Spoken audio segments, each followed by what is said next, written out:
RMJ Movie Reviews back again, and I'm coming with a movie review of the 1984 classic Ghostbusters, directed by Ivan Reitman, starring, of course, the great Bill Murray, the great Dan Akyrod, the great Harold Ramis, the great Ernie Hudson, Rick Moranis, I said his name wrong, Sigourney Weaver, Annie Potts, just all-star cast here. Ghostbusters is a classic. Like I said in my real Ghostbusters cartoon review, I saw this film when there was one Ghostbusters in a cartoon series. And I saw the film Ghostbusters around, I think it was 1986 when it first came on video. We all sat around and watched it as a family. But I had seen the first film when it first came on the video and around the time when the cartoon first started. So, I think I was about maybe 5 years old. Maybe I was probably at 5 or 6 around that time. So Ghostbusters really is a part of my childhood. I used to watch the cartoon faithfully. I didn't go see Ghostbusters 2 at the theater when it came out. I was too busy seeing Batman with Jack Nicholson. But I did see it on video. And, I'll get to Ghostbusters 2 later. But, in my personal opinion, I do think that Ghostbusters is a classic. I know I've seen some YouTubers say, well, I didn't grow up with it, so it doesn't mean anything to me. Shut up, nobody cares about your opinion. And then I've heard some people who were adults at the time when the film came out were just like, it doesn't really mean anything to me. And that's understandable. I mean, because you were adults.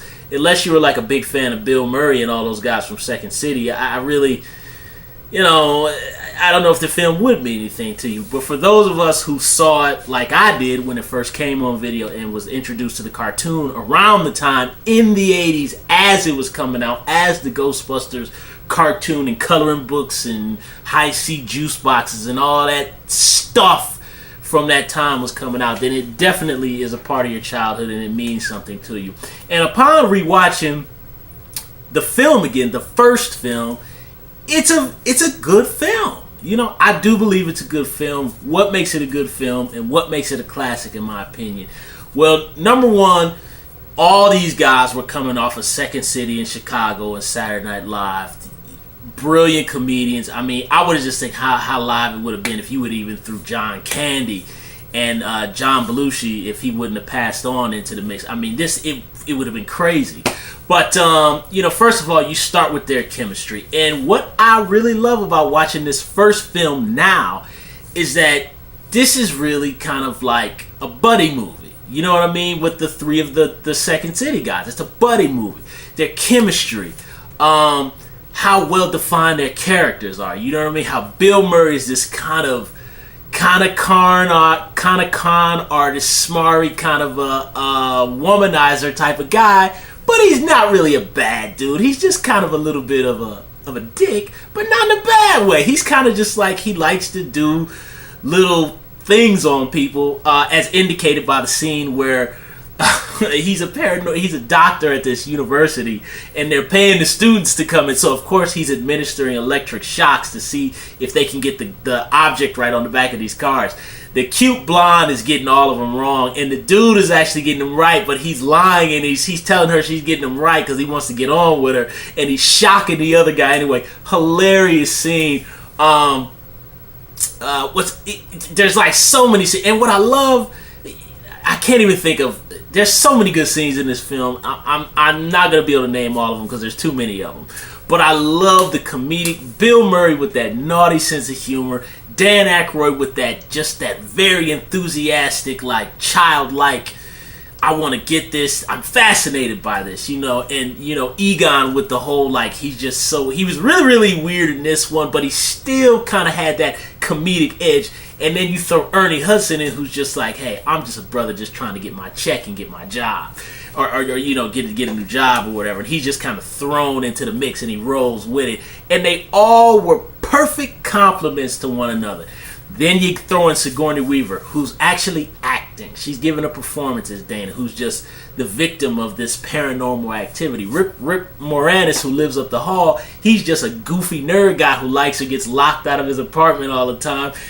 I mean, just the acting alone and the comedic timing, it's hysterical. And I love that this is very adult-oriented humor something that the second film didn't have. I mean, the Ghostbusters are drinking, they're smoking cigarettes. You didn't see that in the second film.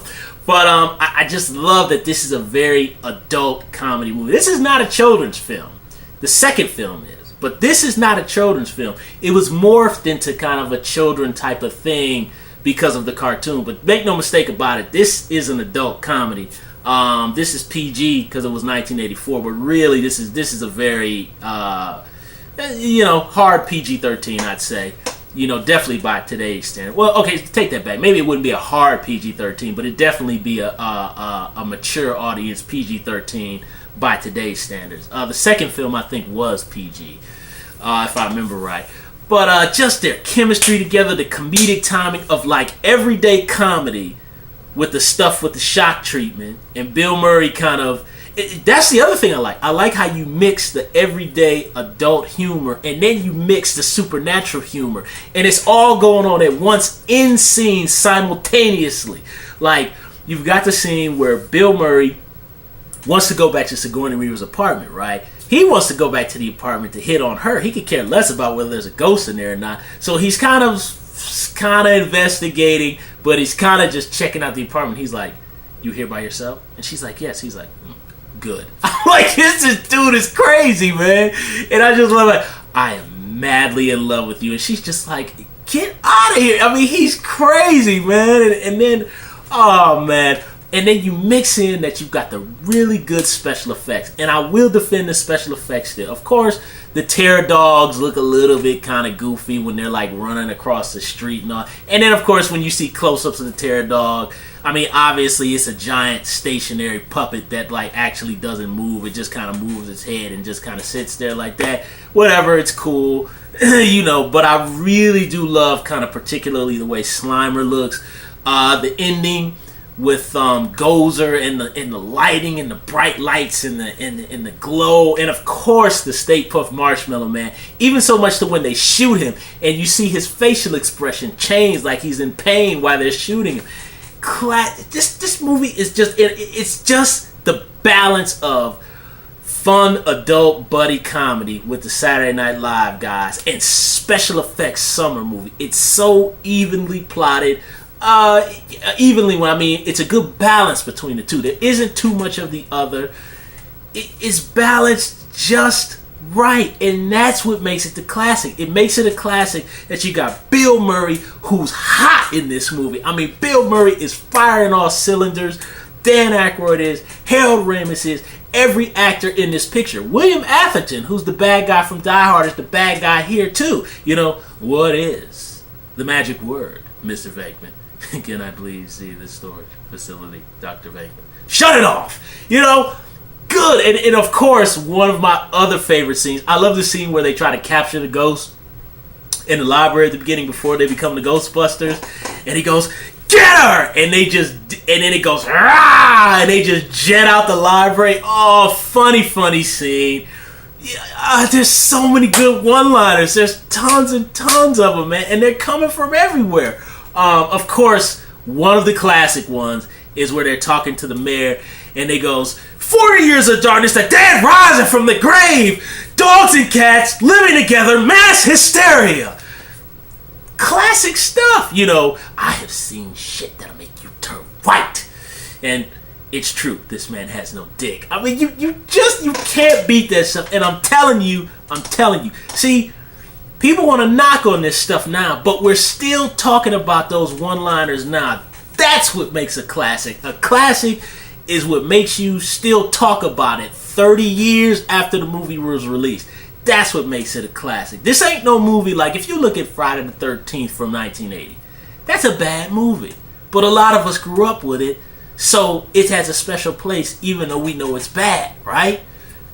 This is not the case here. This is actually here because it's good.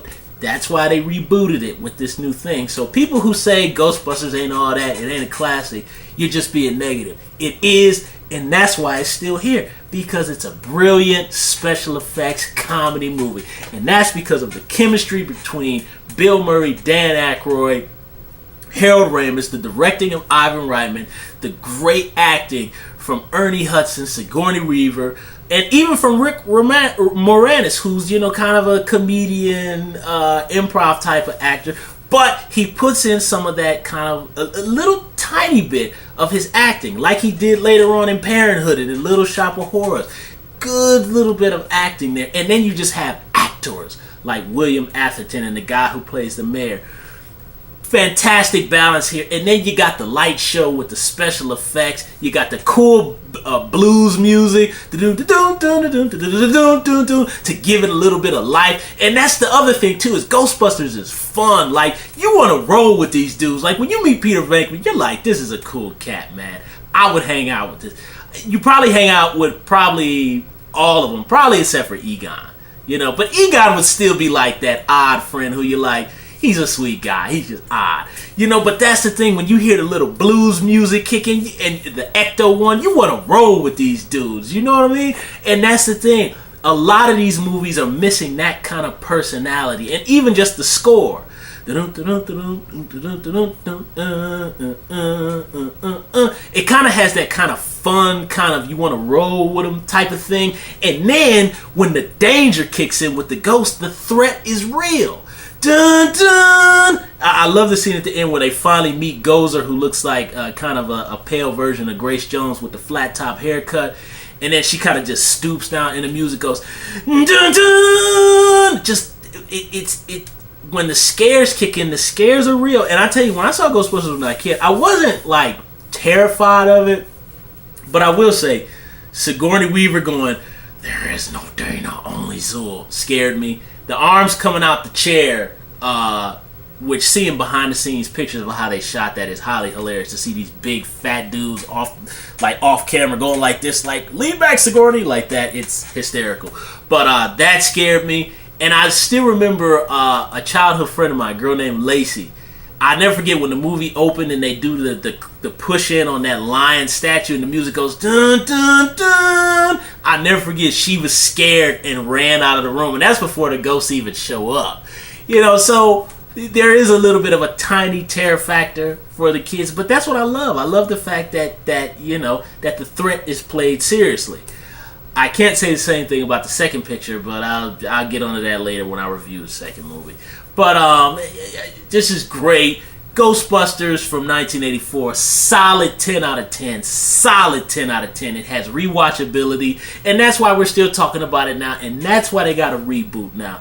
Because it is a classic, it is well written, it does have good acting, it does have good special effects, and it is actually funny. It's funny as hell. It's hilarious. It is so funny. That's why it's still here. So all of you who say it's not a classic, I challenge you. You know, because I think if it really was not a classic and wasn't, at least, if it wasn't good, it wouldn't still be here. And people still wouldn't be talking about it. And other generations after mine wouldn't be talking about the film if it wasn't good. That's my review of Ghostbusters. I love this film. We used to watch it all the time in the after-school program when I was in elementary school, although even though that was the TV edited version, we still shouldn't have been watching it, because I think some of the stuff with Sigourney Weaver and Bill Murray in the possession scene, it's a little strong. You know, I want you inside me. It's like, wow, this is PG. A little bit too tough, but you know, that's what makes it the 80s. And that's another thing too. This is an 80s movie. It has that 80s charm to it. You can't duplicate that now, because I don't know, this is just 2016, and you know, 2016 just sucks. It just sucks. Everything outside the 80s sucks. That's all I gotta say. I mean, everything is good probably up until like 1994. You know, but 1990, I'm cool with the 90s up until like 94. And then after that, it just sucks. But the 80s is awesome, and everything after that just sucks. So, thumbs up the video, subscribe to the channel, share the video, and leave comments down below about the Ghostbusters Ghostbusters 1980, not the Ghostbusters, Ghostbusters 1984. Come on, y'all. We gotta have, but put down some more one-liners that I left out, man, because we know there's tons and tons of them. Leave comments down below about why you think it's a classic, or you could put down opinions about why you think there's detractors out here who think it ain't a classic. They're wrong, but leave them anyway. I'll be back with a movie review of Ghostbusters 2 from 1989. RMJ Movie Reviews. I'll see you folks soon.